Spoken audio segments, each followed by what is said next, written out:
método aqui de volumes finitos, né, até ao final da disciplina um problema de fluidodinâmica, né? Então, esse problema aqui de fluidodinâmica, ele seria um problema chamado aí de problema da cavidade, né, com tampa móvel, né? Então, a gente vai estudar aí ao longo da disciplina, né, os pontos mais simples até, né, esse ponto ali de escoamento.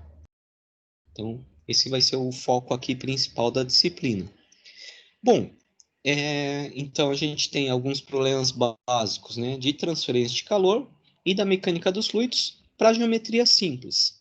Então, todas as geometrias aqui que a gente vai empregar vão ser geometrias, né, ortogonais, né? Então, a gente pode utilizar, dependendo do caso, né, coordenadas cilíndricas ou coordenadas esféricas, e principalmente, né, coordenadas cartesianas, que são coordenadas ortogonais. Então, em todos os casos que a gente vai abordar aqui na disciplina, a gente vai ter, então, essas geometrias mais simples. Bom, vamos ver, então, também, né, a parte de implementação dos códigos, né, associados a essas geometrias, né?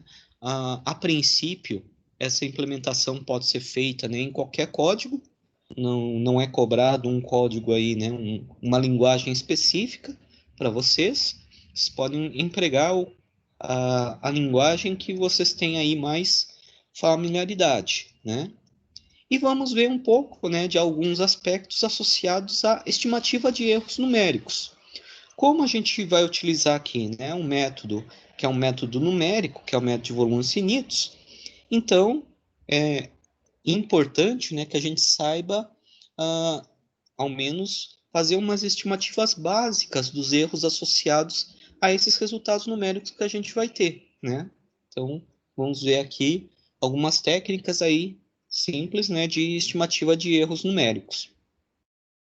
Bom, então, né, o que que a gente vai trabalhar? Basicamente, né, seria essa parte aqui que eu coloquei como programa, né? Então, a aula de hoje ela vai estar associada à parte aqui de introdução à dinâmica dos fluidos computacional, né? Esse é o enfoque aqui, né, dessa primeira aula. Dependendo, a gente consegue entrar aqui na parte, né, dos primeiros problemas, que seriam essa parte um, né, que é de difusão de calor e de quantidade de movimento, em especial no caso aí unidimensional, né, que está associado ao tópico aqui 2. Então, o tópico 2, ele está aqui, né, como título difusão de calor e de quantidade de movimento linear unidimensionais, né, para o que a gente chama aqui de regime permanente. Para quem não tem, né, familiaridade aí com essa, essa nomenclatura, né, o regime permanente é aquele que não existe variação, né, das propriedades com o tempo. Então, nesse caso aqui, a gente só tem, né, variação de propriedades com a posição, né? O tópico 3 seria a parte de verificação e estimação de erros numéricos, né?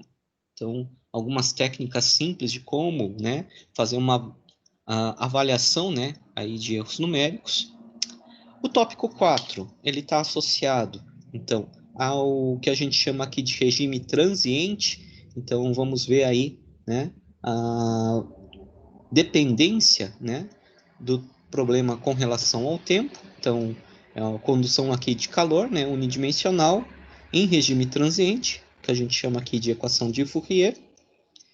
O tópico 5, então, seria pegar, a princípio, né, o tópico 1 ou 2, que é a difusão de calor e de quantidade de movimento, e passar, então, ao caso bidimensional, né? Então, caso bidimensional, ele gera as equações que a gente chama de equações de Laplace e equação de Poisson, né? Então, isso aqui seria primeira parte aqui da disciplina, né? Que envolve basicamente, né, difusão de calor e quantidade de movimento, né? São problemas aqui, né, de transferência de calor, problema aí de mecânica dos fluidos, mas um problema mais simples aí da mecânica dos fluidos. A parte 2, que contém daí dois capítulos, né, ela envolve o que a gente chama aí de convecção de calor. Nesse caso aqui, né, da parte 2, a convecção de calor, na realidade, ele é um fenômeno que depende aí do movimento de fluido. Então, vai existir aí a movimentação do fluido, mas nesse caso aqui da parte 2, a gente vai conhecer aí o perfil de velocidades. Por isso que está aí, né, com convecção de calor com velocidade prescrita. A gente então vai conhecer aí o campo de velocidades e aplicar então, né, as equações aqui de convecção, né? Então, esse é um passo aí, né, a mais para que a gente então chegue na terceira parte, que é basicamente o foco, né, principal da disciplina, que é o estudo então de escoamentos em si, né? Então, a parte aqui de escoamentos, vamos começar aí com uma equação, né, unidimensional em regime permanente, né, que é a chamada equação de Burgers. Nesse caso, a gente só vai trabalhar com uma única equação, que é a equação de quantidade de movimento linear. Na sequência, né, a gente tem o escoamento unidimensional novamente, mas aí, né, pensando em duas equações, equação da conservação da massa e da quantidade de movimento. Nesse caso, né, das equações de conservação da massa e de quantidade de movimento, a gente vai ter, então, uma aproximação numérica, né, que é feita, que é, na realidade, o que a gente chama aí de acoplamento, né? Por quê? Porque essas duas equações, elas vão envolver velocidades e uma outra propriedade aí de escoamento que é chamada pressão, né? Então, dessa natureza aqui, né, de duas propriedades que elas acabam sendo, né, resolvidas simultaneamente, a gente vai ter, então, o chamado aí acoplamento pressão-velocidade, né?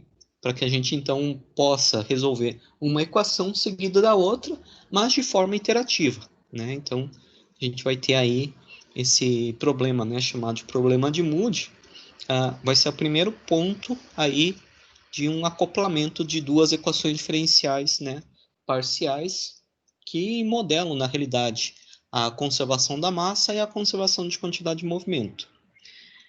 O capítulo 10, ele vai ser o caso bidimensional, né, aí da quantidade de movimento linear, e o 11, o caso bidimensional, aí, né, do acoplamento, né? Então, vai envolver equação de conservação da massa e as equações que a gente chama aí de Navier-Stokes, que são de quantidade de movimento linear, né? Então, o foco principal aqui da disciplina é a gente chegar aí nesse tópico 11 com um código, né, que seja, que possa ser empregado aí para resolver um escoamento, né, bidimensional em coordenadas cartesianas, né?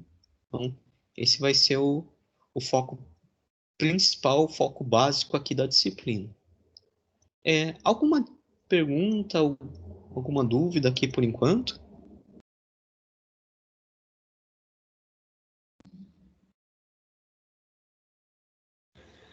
Tranquilo, professor?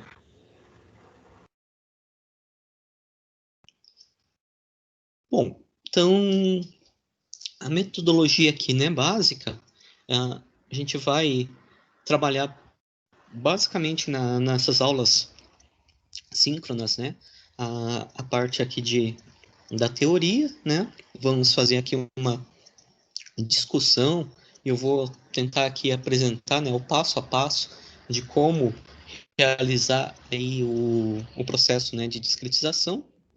Vamos então discutir, né, a princípio essa parte, né, de como é feito o processo aí de discretização, né, e vai caber daí posteriormente a vocês, né, a implementação de programas aí computacionais associados a esses problemas que a gente vai abordar durante a disciplina, né? Então, basicamente a cada capítulo a gente vai ter praticamente aí um código para ser, né, escrito, né, a partir do algoritmo que vamos prover, né, aí na parte teórica, né? Eu devo apresentar de uma maneira também para que vocês possam observar como funciona, então, né, essa parte de implementação. Eu devo apresentar aqui os códigos, em especial na linguagem Fortran, que é aquela que eu acabo trabalhando, né? Mas vocês podem utilizar qualquer linguagem de programação que vocês tenham mais familiaridade, né?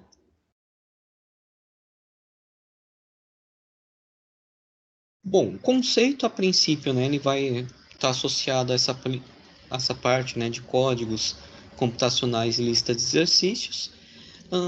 A parte aqui de provas eu vou verificar aqui como proceder aí com vocês, né?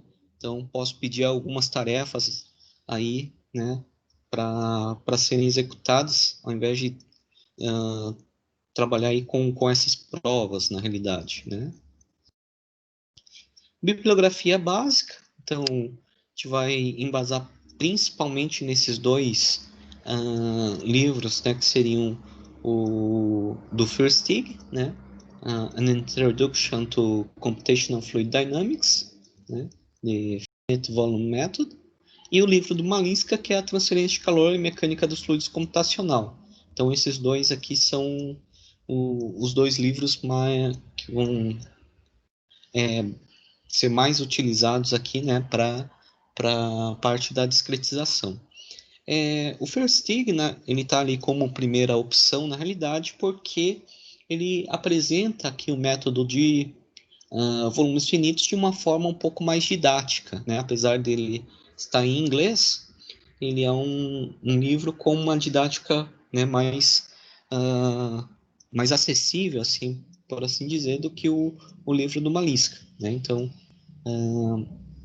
ele traz um detalhamento aqui maior, por isso que ele vai ser o nosso primeiro item aqui de bibliografia recomendada. Mas o Maliska também ele vai apresentar, né, o, o mesmo conteúdo e algumas outras obras aqui também associadas à mecânica dos fluidos, né, computacional, dinâmica dos fluidos computacional. O Fertziger, né, ele também vai tratar aqui de problemas, né, de escoamento, né, e mecânica aqui dos fluidos computacional, não necessariamente apenas, né, no método de volumes finitos, ele traz também a discretização aqui em diferenças finitas.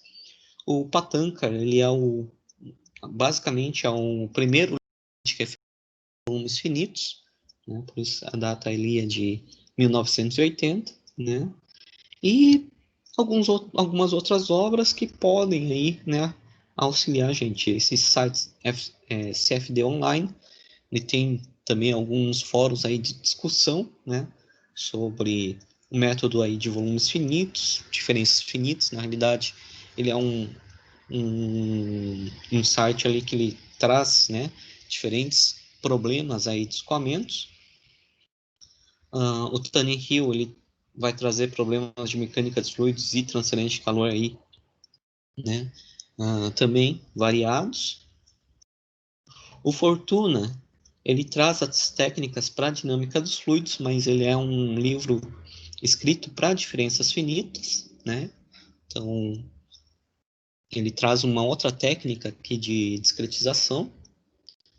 O Hirsch, ele vai trazer aqui, né, algumas técnicas para diferentes tipos aqui de escoamentos, né? Para escoamentos do tipo a gente chama internos ou externos. E essas outras obras, né? O Kreisig seria um livro em especial para fundamentos matemáticos. Essa apostila aqui do Mark, né? Mark Schneider, ele está associado em especial para método de diferenças finitas, né? E esse item 11, ele está associado aqui ao Fortran, né, uma apostila para programação básica do Fortran. O Bejan seria um livro para conceitos mais teóricos sobre, né, a questão aqui do que a gente chama aí de convecção de calor, né? Então, seria o fenômeno físico em si. Da mesma maneira que o White, ele é a parte, né, de escoamentos viscosos, né? Então, também seria a parte aí de fenomenologia, né? Tanto o Bejan quanto o White. E o Handbook of Numerical Heat Transfer, né? Ele também traz algumas técnicas aí, algumas soluções, né, para a questão aí de escoamentos e transferência de calor, né? Tanto questão computacional quanto não. Né? Então, esses seriam os pontos aí principais associados, né, à ementa aqui da disciplina. Posso enviar essa ementa aqui, né? Vou fazer as adaptações e passar para vocês. E, bom, alguma dúvida aqui por enquanto?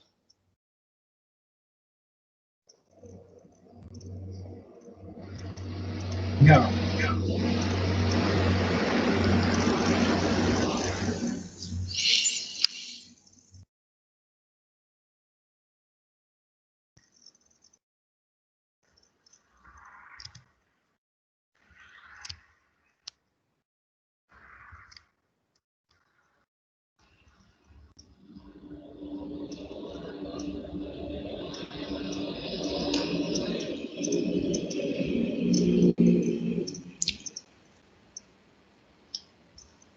Bom, então, um dos focos, né, principais dessa nossa primeira aula é apresentar, né, a dinâmica dos fluidos computacional para vocês, né? Eu não sei qual é o nível, né, que vocês já tiveram de contato com a dinâmica dos fluidos computacional, mas vamos então tentar fazer aqui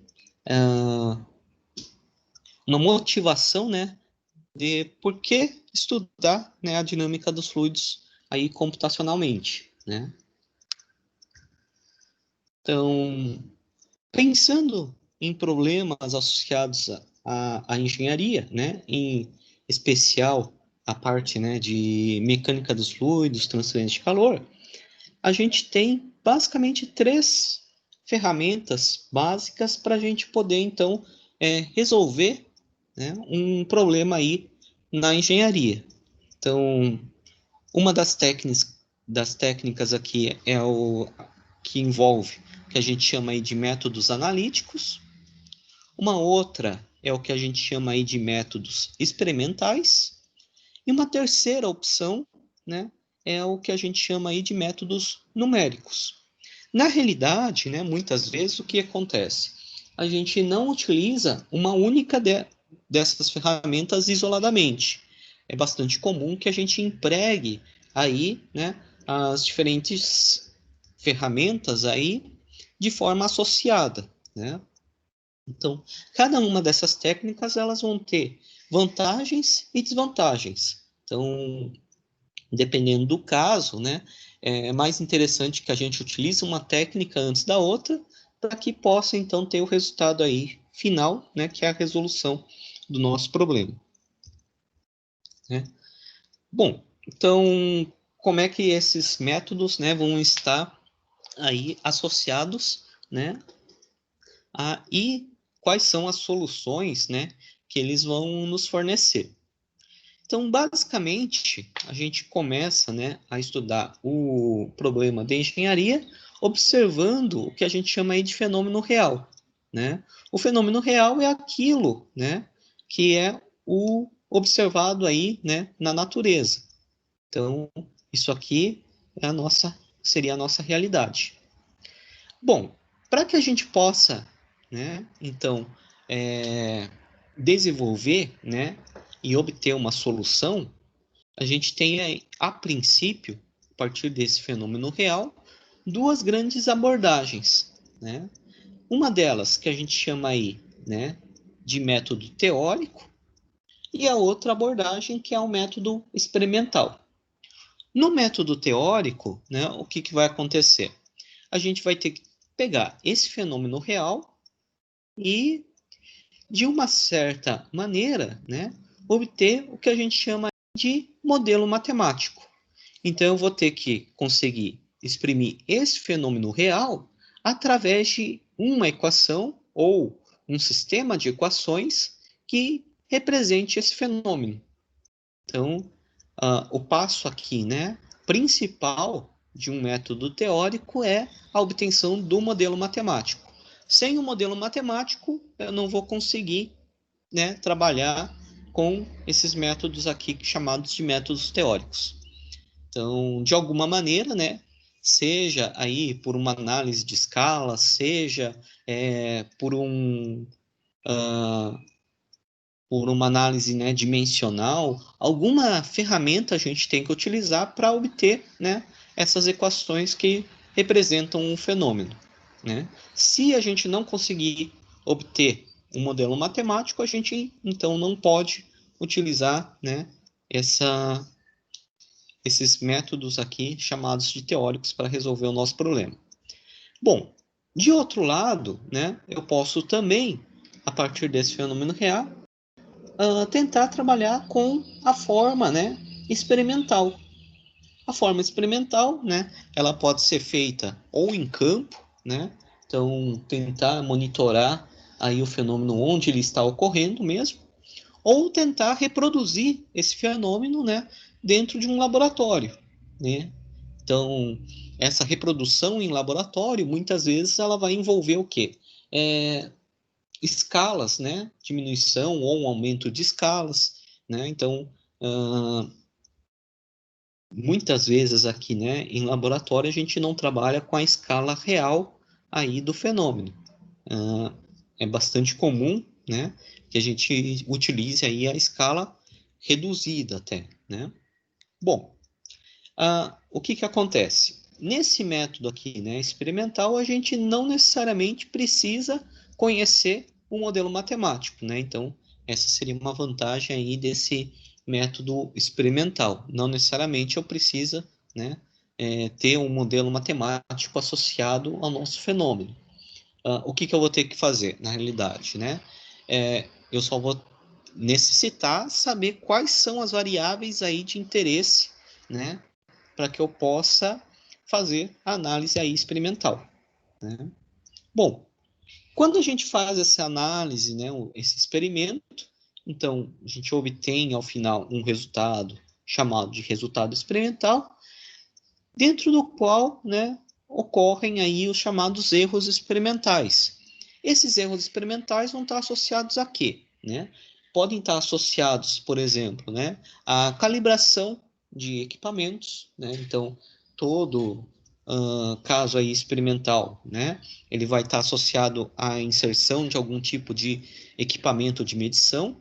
Esse equipamento de medição, claro, ele vai ter aí, né, tem que sofrer um processo de calibração, de aferição, mas, né, como qualquer equipamento, ele tem associado aí, né, um campo aí de incertezas, né, que a gente chama aí, então, de erro, e a soma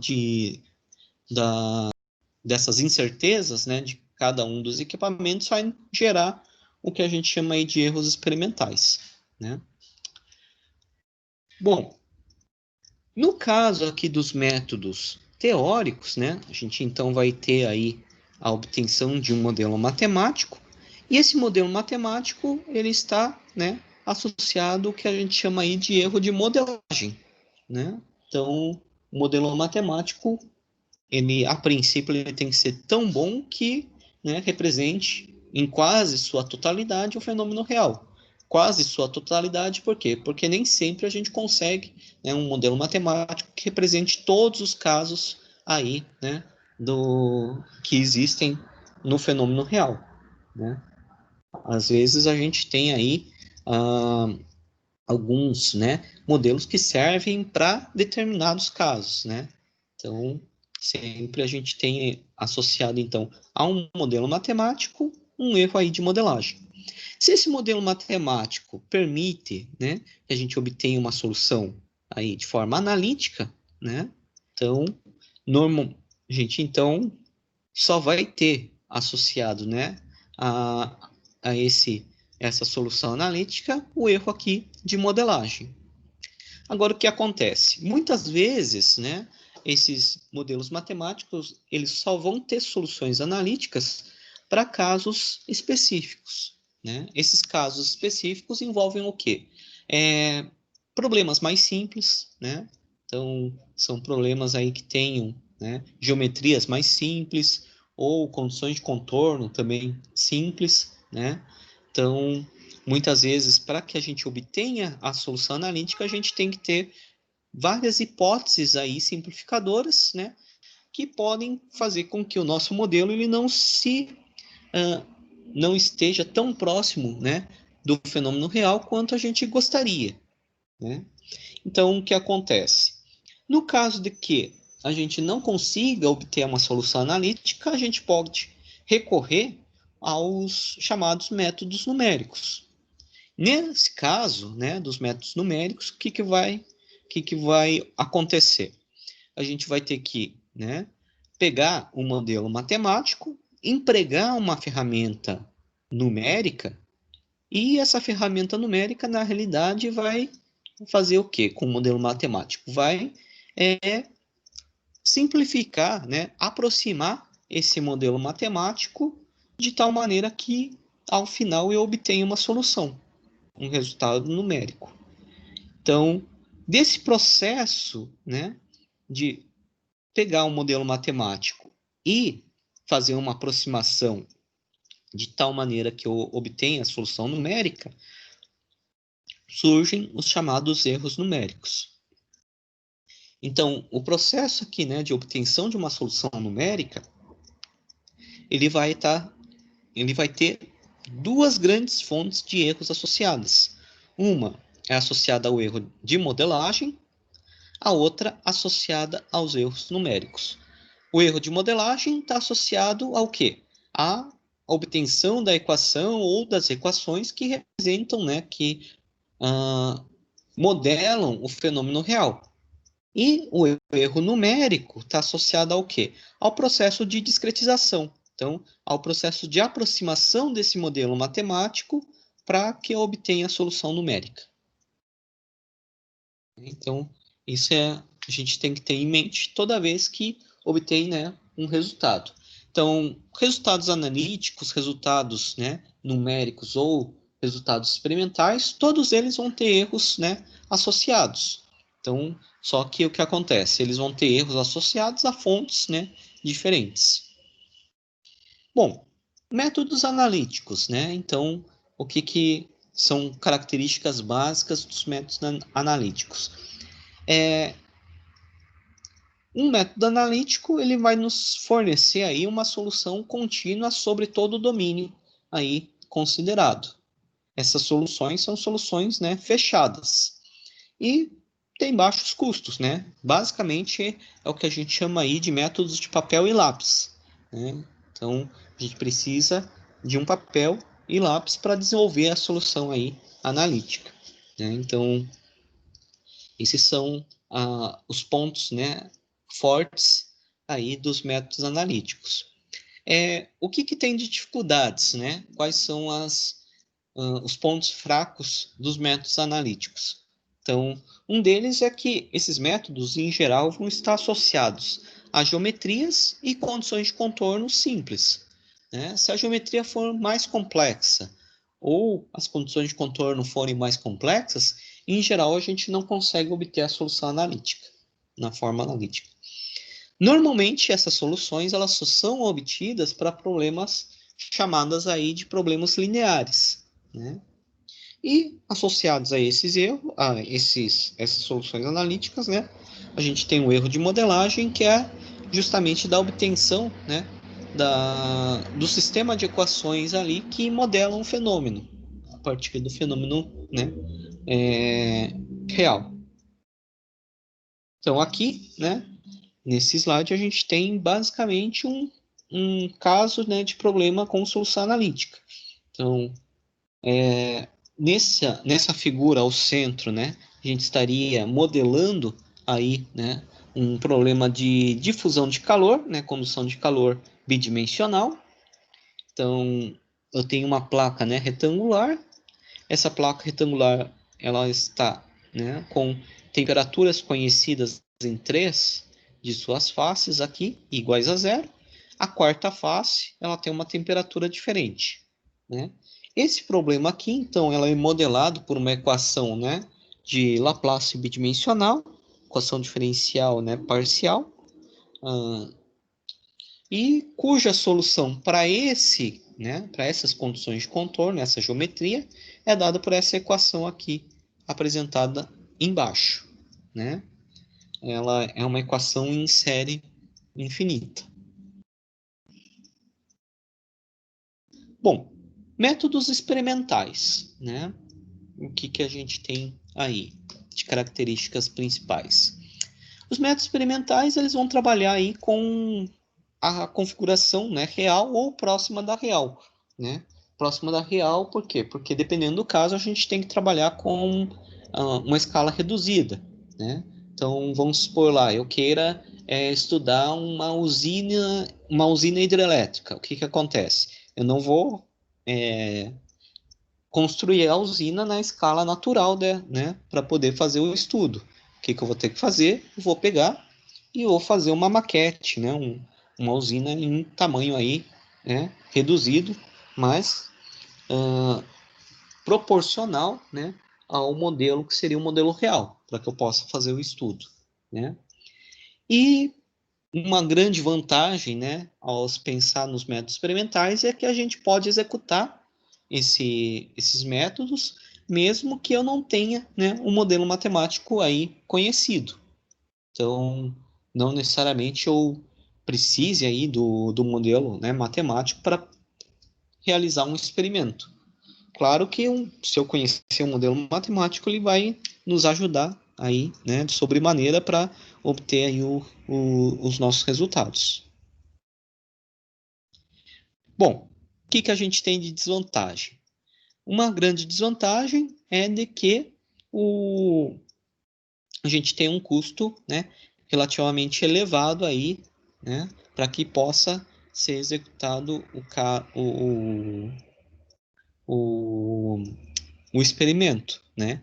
De uma forma geral, experimentos acabam saindo bastante caros, né? Por quê? Porque eles têm aí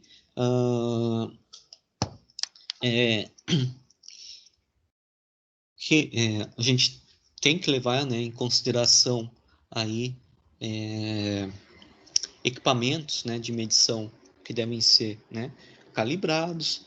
A gente tem que fazer todo um monitoramento, né, para que não ocorra nenhum tipo de perturbação, né, no nosso fenômeno. Então, os custos em geral são custos bastante elevados. Dependendo do fenômeno que esteja sendo estudado, a gente pode ter alguma dificuldade de realização também, né? Ou por questão de segurança, ou por reprodução aí de condições reais, né? Então, alguns fenômenos aí a gente não consegue reproduzir exatamente, né? Outros, eles podem ter aí, né, efeitos danosos aí para o meio ambiente ou para a saúde, né, das pessoas envolvidas, então a gente pode ter dificuldades de realização do experimento. Então, um exemplo aí seria, né, a questão aí de dispersão de poluentes, né? A gente não colocaria aí, né, um poluente dentro do meio ambiente para poder realizar o experimento, né? Então, ou realização de um experimento, né, que envolva, por exemplo, uma explosão. Então, tem vários riscos aí à saúde, à segurança das pessoas envolvidas, né? Apesar de já ter sido realizados vários, né, experimentos, por exemplo, envolvendo aí bombas, como bomba atômica, né? Dificuldades de medição. Em determinados casos, o que acontece, né? a própria inserção do nosso equipamento de medição, ele pode alterar aí, né, as características do fenômeno envolvido. Então, por exemplo, né, se eu tiver aí escoamentos que a gente chama aí de escoamentos supersônicos, se eu colocar um equipamento de medição dentro do escoamento, esse equipamento ele pode comprometer o próprio experimento. Por quê? Dependendo de a gente coloque esse equipamento, ele gera um fenômeno que não ocorreria ali, né, no caso real, né? Então, qualquer perturbação dentro, por exemplo, de um escoamento supersônico, ele tende a gerar aí, né, uma onda de choque, né? E essa onda de choque, ela altera completamente as características do escoamento, né? E associado, né, a essa classe aqui de escoamentos, a gente tem aí os erros que são chamados de erros experimentais, né? Então, esse é um ponto também que deve ser levado em consideração no caso aí da realização do experimento, né? A gente deve determinar, né, a princípio, qual seria o erro experimental obtido, né, ao realizar esse procedimento. Bom, com relação a métodos experimentais, né? Então a gente, na realidade, tem várias possibilidades. Aqui nesse slide 7, a gente tem aqui, né, o caso de no lado esquerdo, um aerofólio, né? E aqui linhas de corrente dadas aí por linhas de fumaça, né? Então, para a gente poder fazer uma visualização aqui, né, do escoamento sobre esse corpo. Do lado direito, a gente tem aqui, né, um modelo em escala, né, para um túnel de vento. Seria então um CAS, né, em escala. Aqui nesse slide 8, a gente tem outras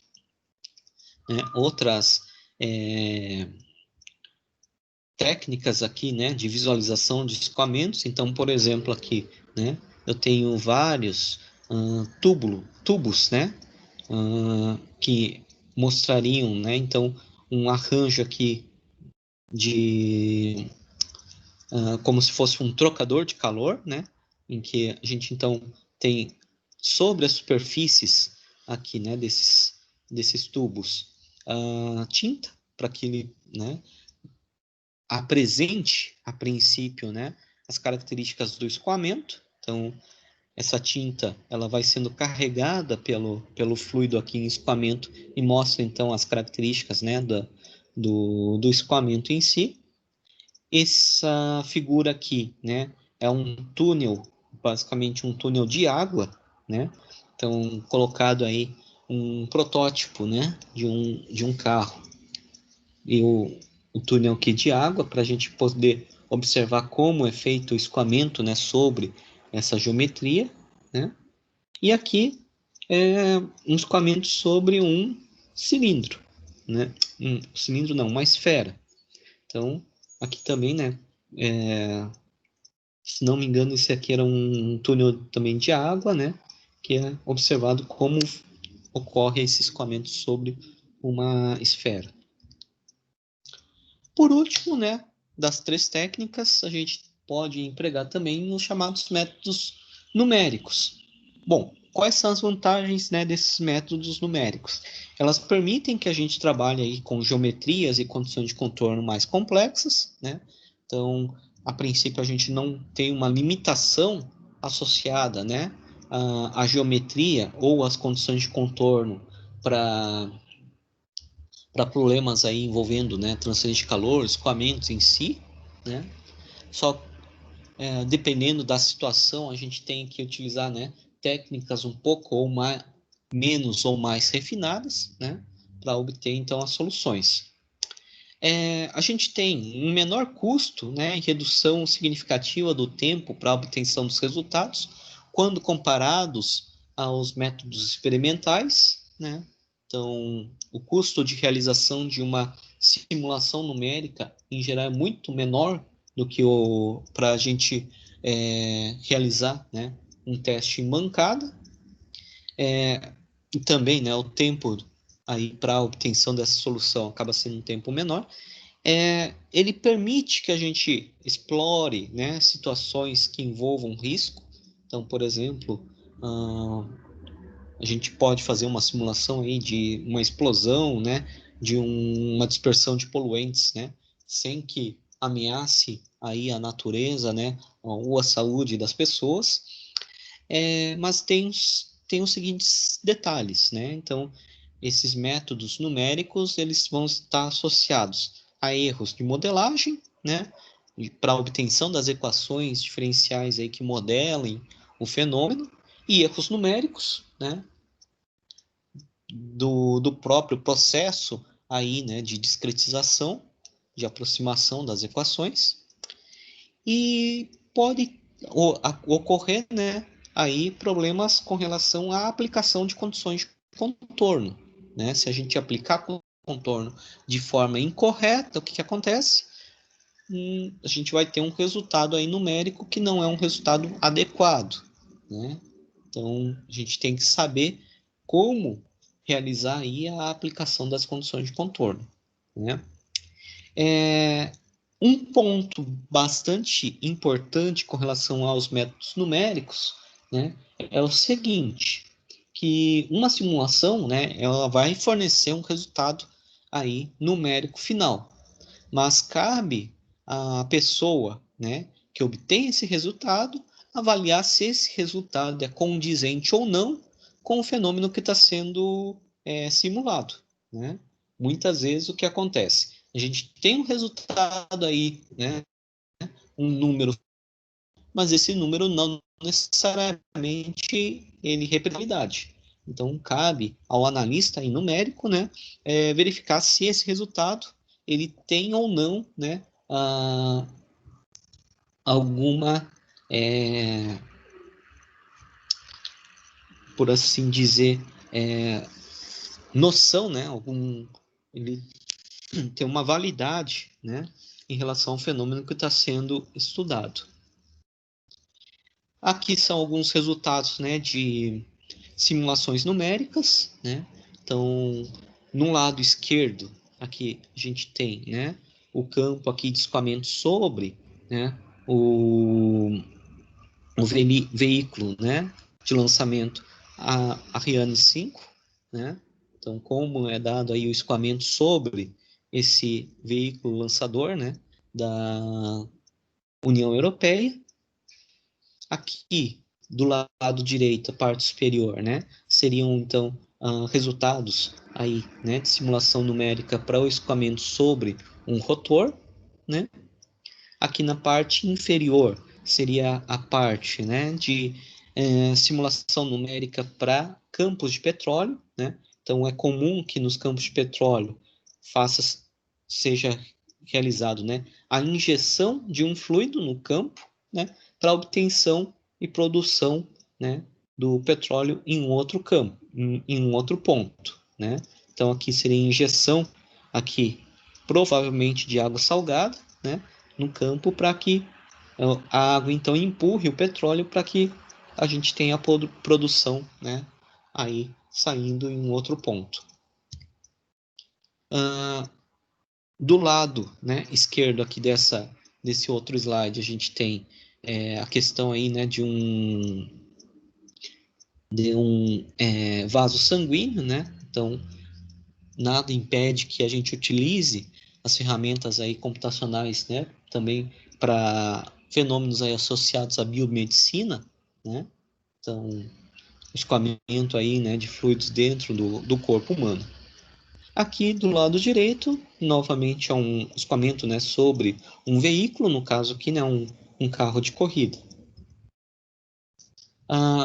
Nesse slide 12 é apresentado, né, a simulação para um escoamento sobre, né, dispersão aqui de poluentes, né, como os poluentes saem aqui de uma chaminé e podem se dispersar, né, sobre a atmosfera.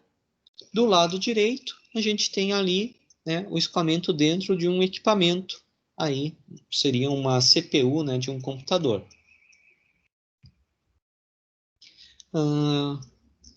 essas outras duas figuras, né? O do lado esquerdo, a gente tem um processo aí de combustão, né? Um modelo para combustão aí, né? De metano com ar, mistura de metano com ar. Do lado direito seria uma torre de resfriamento, né? Então, uma simulação de como seria o escoamento, né? Aí para uma torre de resfriamento. Bom, pensando então nesses diferentes aspectos, né, vamos definir o que seria, né, a dinâmica de fluidos computacional. Então existem, na realidade, várias definições aí associadas à dinâmica de fluidos computacional, né? Nesse slide 14 são apresentadas duas, né, dessas definições. A primeira, aqui, né, tirado do livro do Fortuna, ela diz o seguinte, né, que a dinâmica dos fluidos computacional seria a área da computação científica que estuda métodos computacionais para a simulação de fenômenos fluidos em movimento, né, com ou sem trocas de calor, né. Já o Versteeg, né, ele inclui o seguinte, que nesses estudos a gente pode também estudar alguns fenômenos associados, né, ao escoamento de fluidos e transferência de calor, como também reações químicas, né? Então, o processo, por exemplo, de combustão, ele envolve aí, né, vários dispositivos aí de reações químicas que também podem ser modelados por modelos aí de CFD. Né? Então, em que aspectos, né, da vida prática a gente pode ter aí, né, o uso de dinâmica dos fluidos computacional? Então, questões aí, né, de aerodinâmica, hidrodinâmica, turbomáquinas, né, então, bombas, ventiladores, né, a parte da engenharia elétrica e eletrônica, né, aí o que a gente chama aí de resfriamento, né, arrefecimento de equipamentos eletrônicos, né, a parte de processos químicos, né? Reservatórios de petróleo, climatologia, engenharia biomédica, entre outras possibilidades aí de estudo, né? Então, a dinâmica dos fluidos computacional, na realidade, ela pode ser empregada em uma ampla gama aí de problemas, né? Então, desde problemas aí mais simples até, né, problemas mais complexos. O que a gente tem que levar em consideração apenas, né, é o passo a passo, né, que deve ser executado. Para problemas mais simples, né, a gente tem algumas técnicas. Para problemas mais complexos, a gente vai ter que elaborar, né, e utilizar técnicas mais avançadas, né? Bom, como é que é o desenvolvimento histórico, então, dessa área, né, que seria a dinâmica dos fluidos computacional? Bom, então, na realidade, né, a gente tem aí esse desenvolvimento histórico começando lá no início do século XX, né, mesmo antes do desenvolvimento aí, né, dos computadores pessoais. Então, o ferramental, né, básico aí da dinâmica de fluidos computacional, ele acaba ocorrendo, né, já antes da presença aí de computadores, né, de equipamentos eletrônicos. Então, em 1910, né, Richardson apresenta alguns esquemas, né, iterativos que podem ser utilizados tanto para a equação de Laplace quanto a biharmônica, né? Então, nessa época, os cálculos, né, eram feitos ainda de forma manual, mas Richardson apresentou, né, alguns esquemas que poderiam, né, fazer com que a gente pegasse um problema, né, e pudesse então, né, dividir esse problema entre diversas pessoas para que cada uma realizasse, né, parte do procedimento e ao final a gente pudesse então juntar os resultados e obter a solução final, né? Então essa seria a parte aí, né, de computação, né, aí entre aspas, né, proposta aí por Richards. Então ele apresentou aí esses esquemas iterativos, né? Então várias pessoas realizando aí os cálculos. Em 1928, né, Curran, Friedrich e Levy apresentam aí, né, trabalhos que levantam as questões sobre existência e unicidade de soluções numéricas, né, para equações diferenciais parciais, né? Como grande parte aí dos fenômenos estudados na dinâmica dos fluidos computacional envolve essa classe de equações, né, equações diferenciais parciais, então Curran, Lee, Friedrich e Levy, né, eles apresentam critérios, né, que nos auxiliam a verificar se o problema, né, abordado ele tem uma solução aí, né, única, né, que possa ser então considerada. Então existe um critério chamado de CFL, né, em homenagem a esses três estudiosos, né, esses três cientistas. 1940, Software, né, apresenta-se aí um esquema de relaxação para problemas estruturais e fluidodinâmicos, né? Nessa época da década de 1940, ela coincide aí com os primeiros, né, computadores, grandes computadores, aí, né? A parte de computação, na realidade, né, era uma computação a válvulas ainda, né? Mas coincide então com a confecção, né, a criação desses primeiros computadores. Durante a Segunda Guerra Mundial, até algo em torno de 1950, né, então Neumann apresenta aí, né, um método para avaliar estabilidade dos numéricos, né, para problemas transientes. Nessa época aí, né, da Segunda Guerra, até início dos anos 50, então já existem, né, os primeiros computadores, né, mas eram computadores, né, que ocupavam aí andares inteiros, né, de prédios, computadores a válvulas ainda, né. Esses computadores, eles auxiliavam aí, né, na parte de cálculos, mas eram ainda bastante aí rudimentares, né, do ponto de vista computacional, né?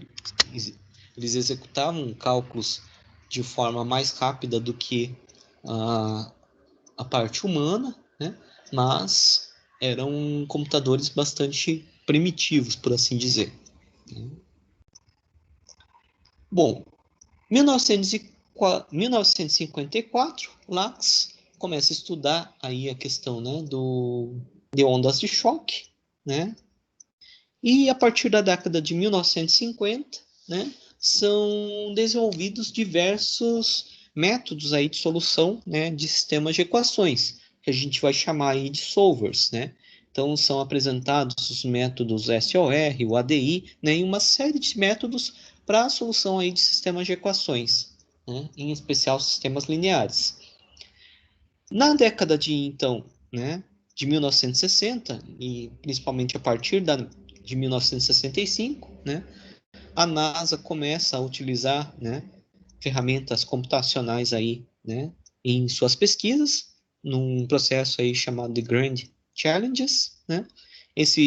Essa época coincide aí com a chamada Guerra Fria e a corrida espacial, né?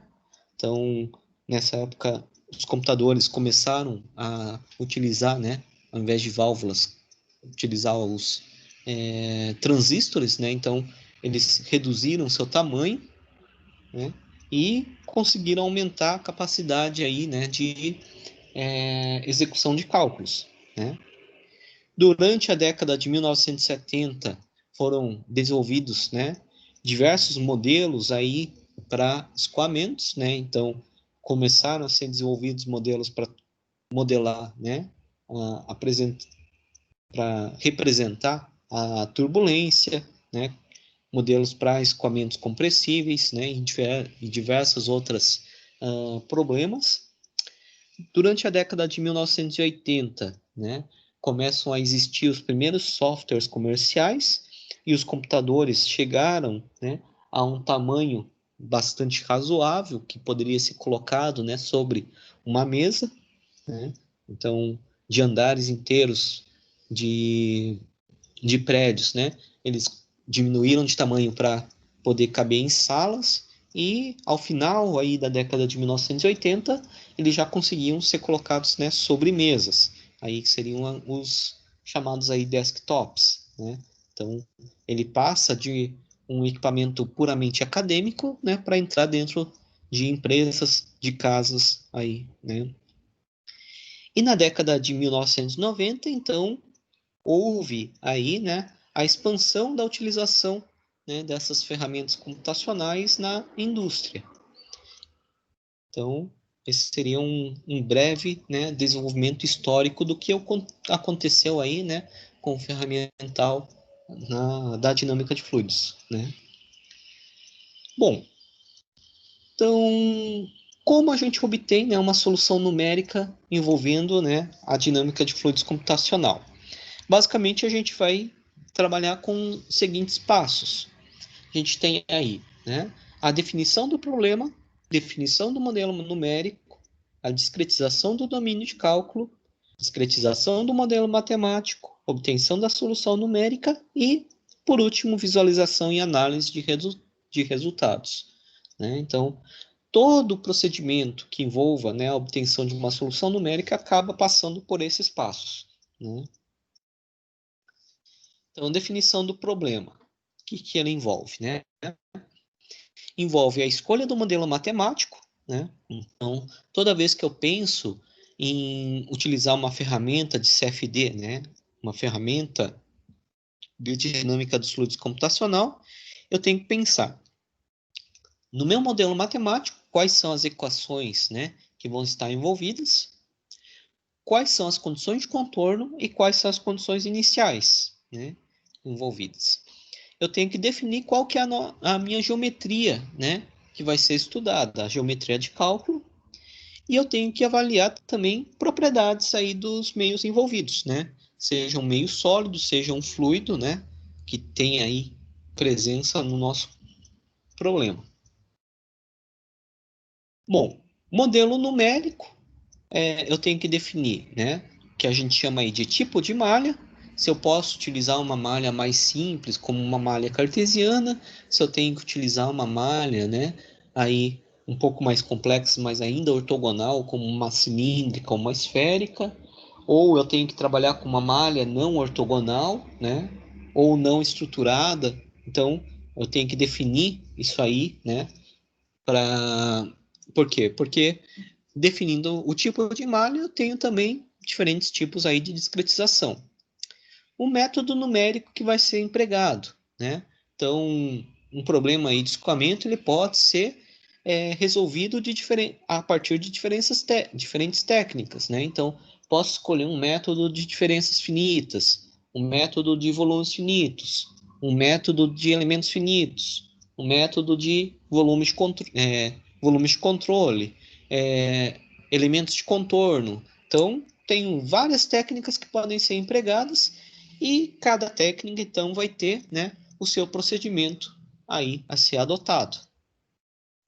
Dentro de cada técnica ainda, né, eu tenho variações numéricas que podem ser empregadas, né? Então, por exemplo, dentro dos métodos de volumes finitos e de diferenças finitas, né, eu tenho diferentes formas de fazer uma aproximação numérica. Então, existe lá o que a gente chama de formas de primeira ordem, formas de segunda ordem, formas, né, de ordem superior. Então, tem diferente de trabalhar, né, aí uma aproximação numérica.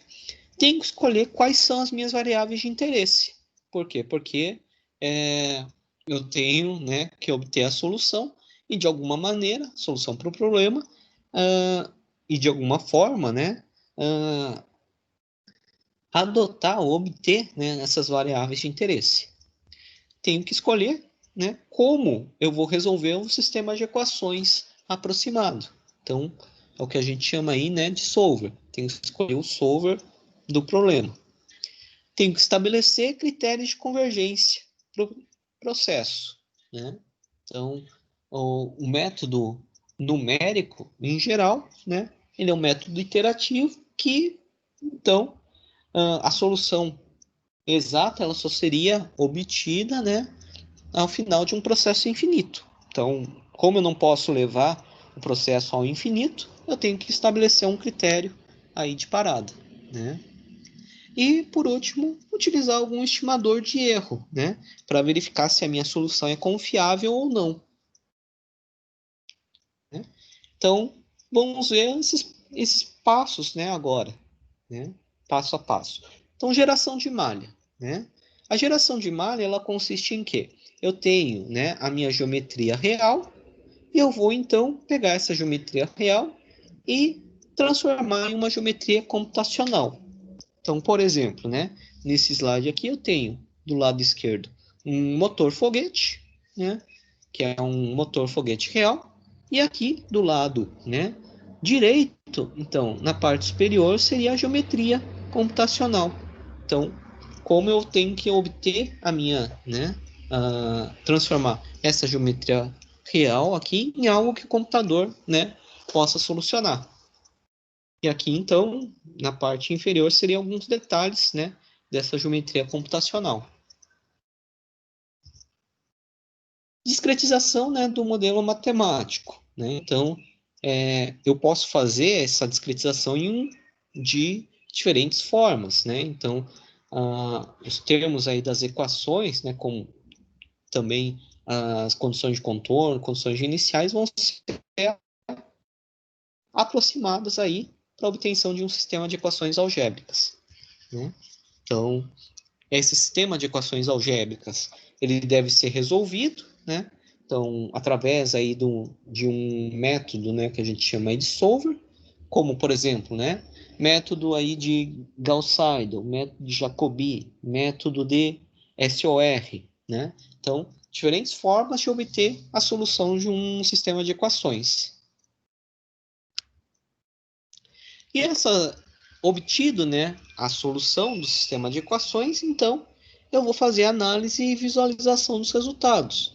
Essa análise, essa visualização é feita através de gráficos, né, ou questão aí, né, de isorregiões, isolinhas, isosuperfícies, um gráfico aí vetorial, né, e por último fazer a estimativa de erros, né, associados aos dados. Com base, né, nesses gráficos, nessa parte aí de visualização e na estimativa de erros, então eu tenho, né, como verificar, né, se o meu resultado é coerente ou não com o fenômeno estudado. Bom, entre os métodos numéricos, né, aplicados aí à dinâmica de fluidos, a gente tem três métodos que acabam sendo mais utilizados, seriam o de diferenças finitas, o de volumes finitos e o de elementos finitos, né? No caso de diferenças finitas, né, o que acontece? A gente tem nesse método, né, sendo o método mais antigo para a solução numérica e de equações diferenciais parciais, obrigatoriamente a gente vai ter que trabalhar com a equação de conservação, né, na forma diferencial. Essa equação de conservação, na realidade, é a equação que modela, né, o fenômeno.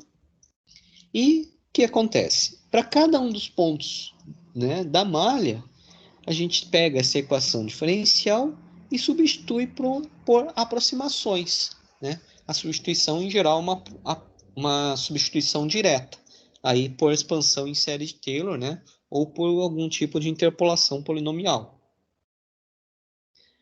No caso de volumes finitos, né? O que acontece? Essa forma aqui, né, de discretização, ela é baseada no que a gente chama aí de forma integral das equações. Essa forma integral, né, ela garante o quê? Que dentro de cada uma das regiões ali de malha, a gente tem aí, então, a conservação da propriedade. Por isso que ele é chamado de um método aqui conservativo, né? Então, o método de diferenças finitas, ele, a princípio, não necessariamente ele é conservativo, a gente tem que fazer, né, uso de algumas estratégias para que ele seja conservativo. Já o método de volumes finitos, ele, por utilizar a forma integral das equações, ele já é um método conservativo por natureza. Um outro ponto, né? A gente vai dividir o nosso domínio aí, né, em volumes de controle, e para cada um dos volumes de controle, a gente então faz a integração da equação diferencial, né? E basicamente, né, o que a gente tem que cada um dos termos que, né, necessitam aí de aproximações, ele acaba tendo um significado físico, né? Então, no caso de diferenças finitas, o método faz com que a gente perca esse significado físico. Já volumes finitos, não. Na aproximação, a gente ainda tem esse significado, né, de cada um dos termos da equação. Elementos finitos é uma outra técnica aqui, né, para problemas tanto envolvendo sólidos quanto fluidos, né? Então a gente divide o domínio em uma série de volumes ou elementos e, na realidade, né, ele é um método aí matematicamente, né, um pouco mais complexo. Por quê? Porque a gente pega as equações que modelam um fenômeno e acaba tendo que fazer uma multiplicação por uma função peso, né, antes da integração. E trabalha, então, ao final, com o que a gente chama aí de forma variacional das equações. A partir da forma variacional, a gente então desenvolve, né, a discretização. Bom, sistemas de coordenadas, né? Então, quando a gente pensar aqui na disciplina de Dinâmica dos Fluidos Computacional 1, a gente vai trabalhar sempre com coordenadas que a gente chama de coordenadas ortogonais, né? Sistemas ortogonais de coordenadas. Então, ela envolve esses três primeiros tópicos aqui: coordenadas cartesianas, cilíndricas e esféricas. Coordenadas generalizadas já são uma forma, né, mais complexa de coordenadas. Então, as generalizadas elas acabam sendo alvo, né, da disciplina de Dinâmica dos Fluidos Computacional 2, juntamente com ali o método, né, de malhas não estruturadas, né? Bom, pensando em malhas, né? Coordenadas cartesianas, cilíndricas, esféricas generalizadas, todas elas, né, podem estar associadas a malhas chamadas de estruturadas, né? Dentre as malhas estruturadas, ainda a gente tem algumas, né, subclassificações, como as malhas uniformes, uniformes por direção e não uniformes. E depois, né, tem as não estruturadas, que é uma outra classe. Para exemplificar, né, a gente tem então esse slide 31 com algumas malhas, né, que permitem então que a gente observe melhor, né, essas características. A malha uniforme, né, o que ela tem de característica? Basicamente, o tamanho, né, no caso que são todas malhas bidimensionais, né, mas o que a gente tem então? O tamanho HX, HY, né, ele é idêntico. Então, em cada uma das direções, a gente tem exatamente o mesmo tamanho aí de malha. Quando a gente pensa em uma malha uniforme por direção, pelo próprio nome, né, em cada uma das direções, a malha é uniforme. Então, por exemplo, na direção aqui vertical, que seria o Y, né, a gente tem sempre o mesmo tamanho. Na horizontal, que é o X, também sempre o mesmo tamanho. Mas o que acontece? Bom, basicamente, né, o tamanho em X é diferente do tamanho em Y, né? Só que para cada uma das direções esse tamanho é mantido. Então é uma uniforme por direção. Não uniforme seria algo como essa figura aqui, né, à direita. Então a gente nota o seguinte, né? Ela é uma malha estruturada, eu consigo enumerar e conhecer os vizinhos, né? Aqui de cada um desses volumes. mas os tamanhos eles vão variando, né? Tanto ao longo de x quanto ao longo de y, o que nos gera aí nessa malha como não uniforme. Essa malha aqui abaixo é uma malha, né, não ortogonal. Por quê? Porque não necessariamente os ângulos aqui, né, são mantidos em 90 graus dentro de cada um dos elementos, né? Então, uma malha não ortogonal tem essa característica. Ela é aqui uma malha estruturada. Por quê? Porque eu consigo identificar quais são os vizinhos, né? Então, sempre aqui, né, eu consigo fazer uma numeração de tal maneira que para cada um dos elementos, eu consiga já definir, né, tem uma forma de apresentar os seus vizinhos, né? Como ocorre nessa malhas uniforme por direção e não uniforme. Já não estruturado, o que acontece? A gente não consegue uma forma aqui para prever qual é o número, né, dos vizinhos. Então, a gente vai fazer uma numeração, mas a gente não consegue uma fórmula fechada aí para definir os vizinhos. Por isso que é uma malha, então, não estruturada.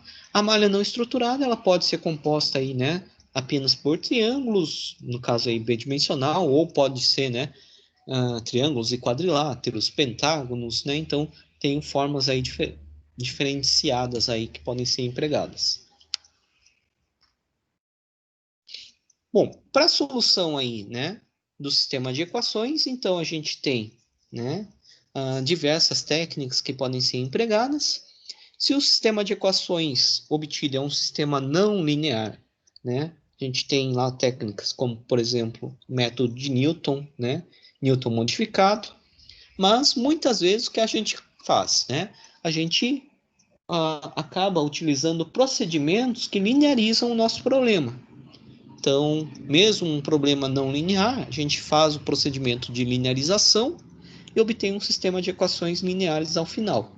Daí, esse sistema de equações lineares pode ser, né, resolvido de forma direta, por exemplo, com ferramentas como a eliminação de Gauss, fatoração LU, ou, né, um método aqui chamado de TDMA para problemas de diagonais, ou ainda por métodos iterativos, como Gauss-Seidel, Jacobi, SOR, né? Então, tem várias técnicas possíveis. Normalmente, para problemas, né, com dimensões mais elevadas, né, a gente acaba utilizando métodos do tipo iterativo para resolver, né, o problema. Bom, o que a gente deseja de uma solução numérica, né? Então, tem aqui algumas características que são desejáveis, né? São buscadas na solução numérica. A primeira é a consistência, né? A consistência está associada ao quê? Que a equação discretizada, né? Ela deve ser exata quando o tamanho dos elementos de malha são reduzidos.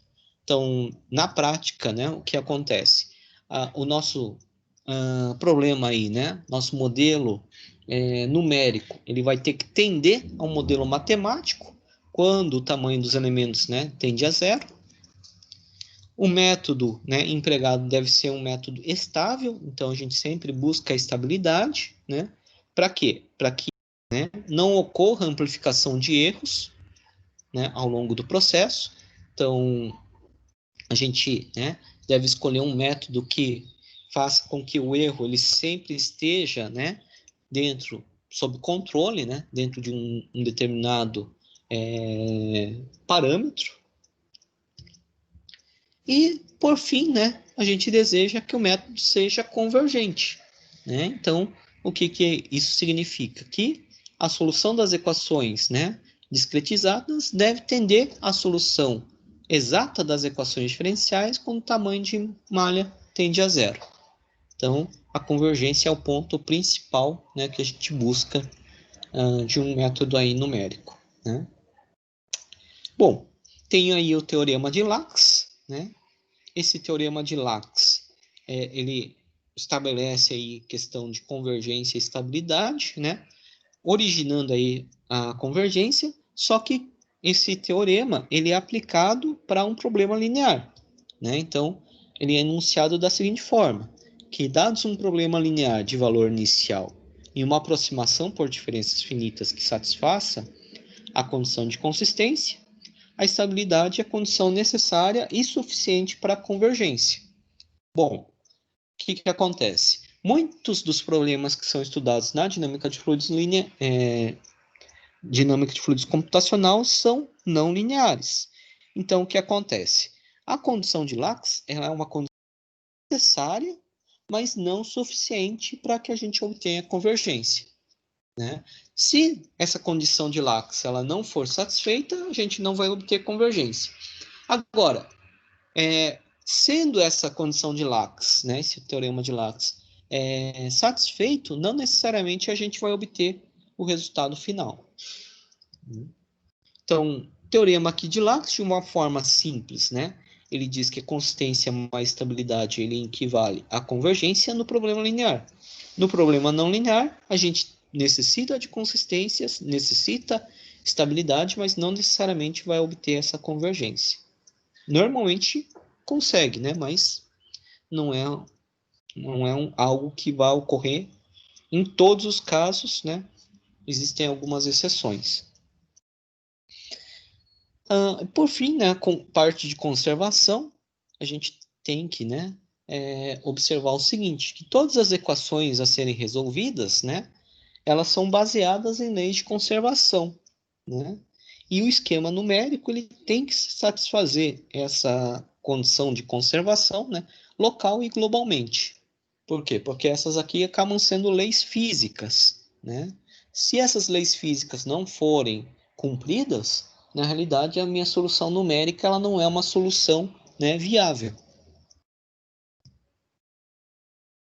Bom, questão aqui, né, da solução numérica, a gente sempre busca, né, o que a gente chama aí de acurácia.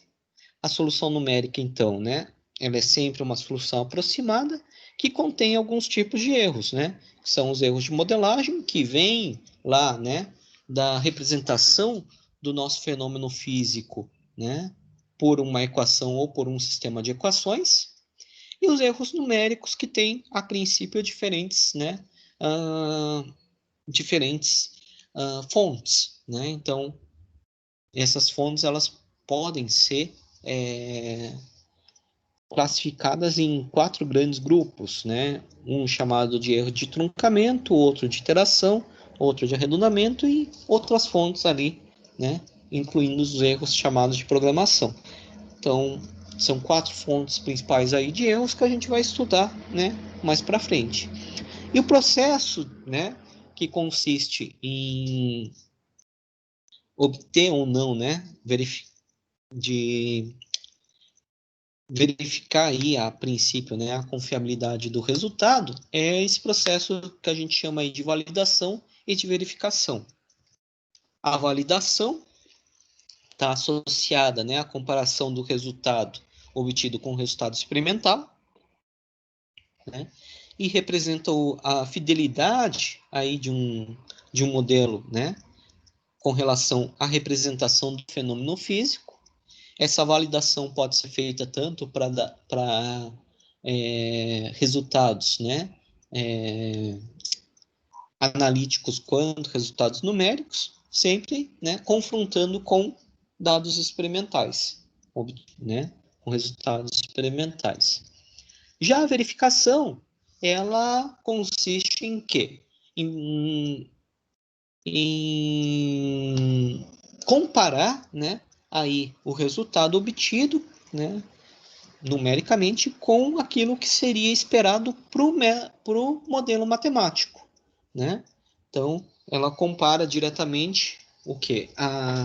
Seria comparar a solução analítica com a solução numérica, né? Então, esse seria o passo aqui de verificação.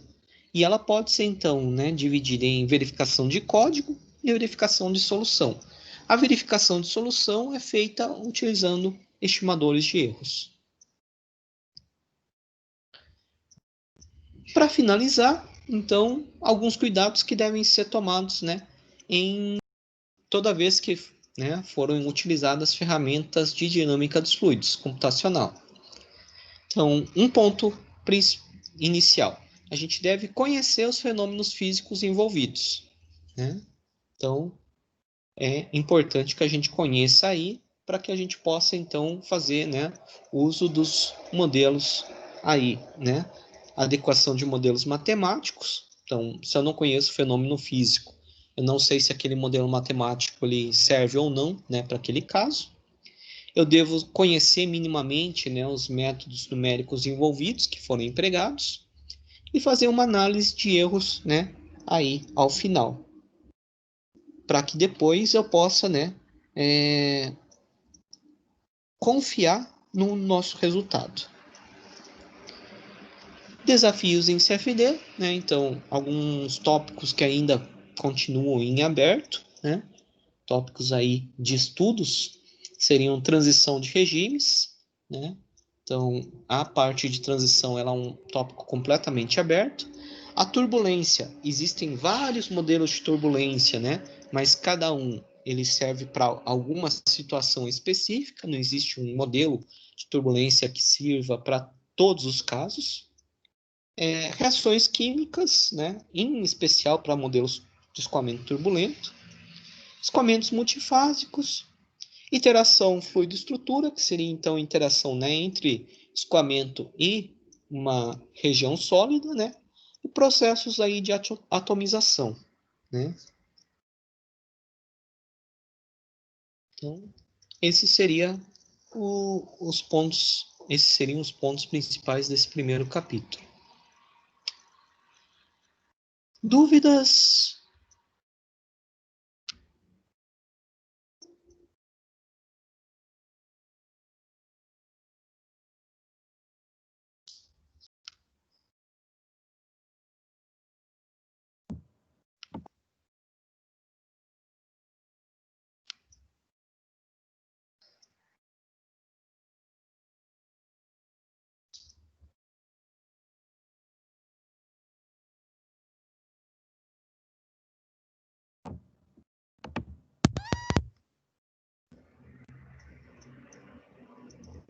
Bom, sei que essa primeira aula acaba sendo uma aula mais, né, com vários conceitos aí novos, né? Mas a partir da próxima aula a gente vai então começar a ver a parte, né, de discretização propriamente dita. A gente vai pegar um problema, né, um modelo matemático e começar então a realizar o processo aí de discretização, né? Vamos pegar desde o primeiro passo até, né, a obtenção ali do algoritmo para poder fazer a implementação. Essa parte é bem teórica, né, professor? Essa parte aqui seria uma parte aqui, ela acaba sendo bastante, né, tem bastante teórica, mas é uma breve introdução do que a gente vai realizar, né, durante as demais aulas, né, apresentar de uma forma geral o que a gente tem na disciplina, né. Bem interessante também.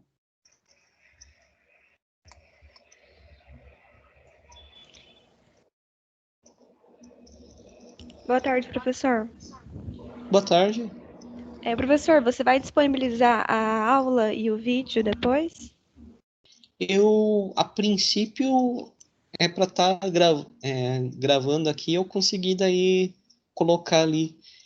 Eu quero ver se eu coloco dentro da sala ali no Moodle, né? Uhum. Então tá bom, obrigada.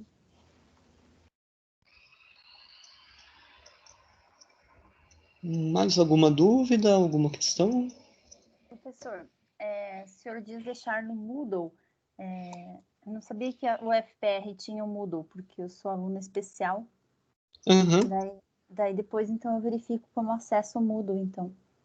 Eu vou criar ali a sala, né, a princípio, e é para vocês terem acesso através do CPF e data de nascimento. Tá, obrigada, professor. E aí eu coloco as instruções ali de como deve ser o acesso. Tá, já. Mais alguma dúvida?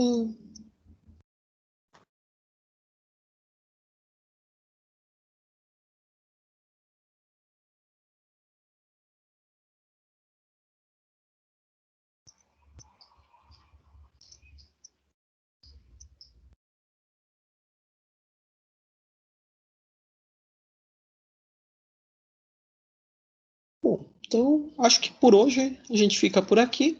Próxima aula a gente vai começar então com um problema ali de difusão de calor, né?